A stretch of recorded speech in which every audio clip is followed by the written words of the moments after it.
అధ్యాయము, విలాప వాక్యాలు 3వ అధ్యాయము.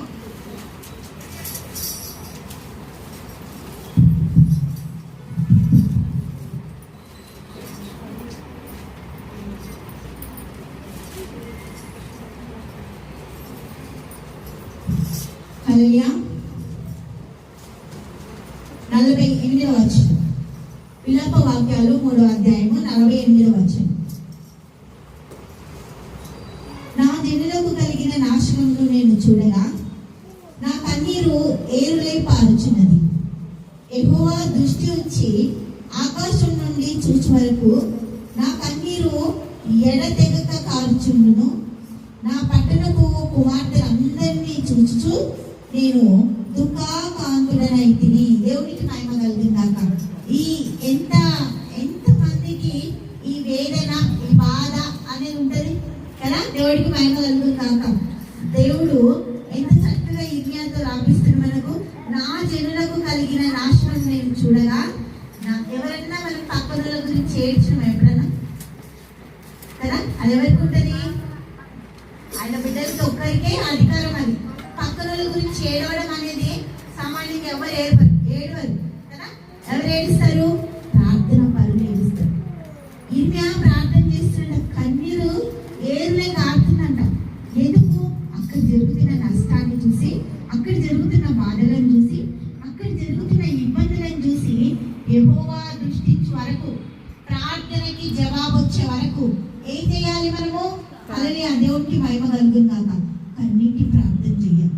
కన్నీటి ప్రార్థన జవాబు వచ్చే వరకు ఎప్పుడు వస్తుంది? ఇవాళ వస్తుందా, రేపు వస్తుందా తెలియదు మనం కదా. ఇప్పుడు కూడా రావచ్చు. మనం 49 చూస్తే యెహోవా దృష్టి ఉంచి ఆకాశం నుండి చూచు వరకు నా కన్నీరు ఏరులై పారుతుంది, ఎడతెగక కారుతుంది. నా కన్నీరు నీకు సాక్ష్యం చూపిస్తున్నానని ఇర్మియా చెప్తుంది. మనకేమనిపిస్తుంది? అమ్మో, నెల అయిపోయింది, 6 నెలలు అయింది, సంవత్సరం అయింది, 2 సంవత్సరాలు, ఎందుకు నాకు జవాబు రావట్లేదు కదా. క్వశ్చన్ ఉంటుంది. ఎంతమందికి క్వశ్చన్? ప్రతి ఒక్కరికి ఉంటుంది. ఏ దాని గురించి ఒక చిన్నది, నాకు రాలేదు ఇది అలా కదా. దేవునికి స్తోత్రం. హల్లెలూయా. దేవునికి మహిమ కలుగుగాక. 51వ వచనం. నా పట్టణపు కుమార్తెలందరినీ చూచుచు నేను దుఃఖాక్రాంతుడనైతిని. కుమార్తెలు అంటుడు, కుమారులు అనట్లేదు. కుమార్తెలు ఎందుకు? నీటి ప్రార్థన చేస్తారు, కుమారులు కూడా చేస్తారు. హల్లెలూయా. దేవునికి స్తోత్రం. ఇర్మియా కుమారుడే కదా, కుమారుడు కూడా చేస్తాడు. కానీ అక్కడ ఇర్మియా చెప్తున్న మాట కుమార్తెల గురించి ఏమంటున్నాడు? వాళ్ళని చూసినప్పుడు నేను దుఃఖాకాంతుడనైతిని. ఒకడు పక్షిని తరుమునట్లు శత్రువులు నిర్మితంగా నన్ను వెంట తరుముచున్నారు. ఒకటి అయిపోగానే ఒకటి వస్తుంది. ఎన్ని కష్టాలు తెలుసా మాకు? మీకేంది, మీరు మంచిగానే ఉంటారు, మాకు ఎన్ని కష్టాలు వస్తున్నాయి. ఒకటి అయిపోగానే ఒకటి కదా. అనిపిస్తుందా? అనిపించదా? అనిపించదు ఎవరికి కదా.